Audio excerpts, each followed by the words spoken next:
ভগবান মানুষ হয়ে আসেন। জয়রামবাটি খুব ছোট একটি গ্রাম, বাঁকুড়া জেলায়। সেখানে রামচন্দ্র মুখোপাধ্যায় নামে এক দরিদ্র ব্রাহ্মণ বাস করতেন। তার পত্নীর নাম শ্যামাসুন্দরী।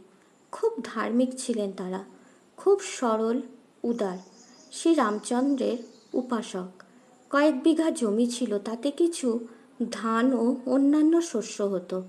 রামচন্দ্র গ্রামে পুরোহিতের কাজও করতেন। গ্রামে একটি ধর্মঠাকুরের চালা ছিল, মুখুজ্জেরা তার সেবায়েত ছিলেন। এতেই মোটামুটি ভাবে সংসার চলে যেত। কিছু অতিথি সেবাও করতে পারতেন।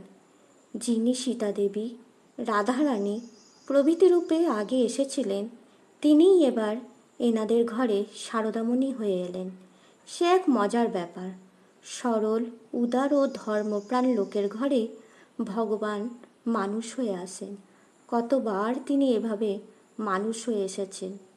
একবার এলেন শ্রী রামচন্দ্র ও সীতাদেবী হয়ে, একবার শ্রীকৃষ্ণ ও রাধা হয়ে, আরও কতবার কতভাবে।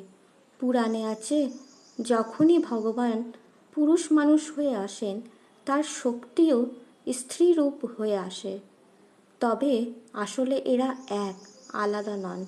যেমন আগুন আর তার পোড়াবার শক্তি আলাদা নয়, এক, তেমনই যাকে আমরা মা দুর্গা বলি, মা কালী, মা সরস্বতী, মা তারা, মা ষোড়শী ইত্যাদি বলি, যিনি জগতের মা, তিনি সারদা দেবী হয়ে এসেছিলেন।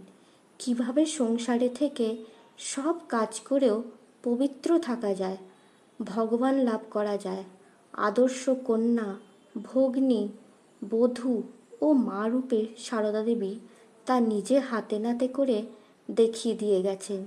নিজেই বলেছেন, আদর্শ হিসাবে যা করতে হয় তার ঢের বাড়া করেছি।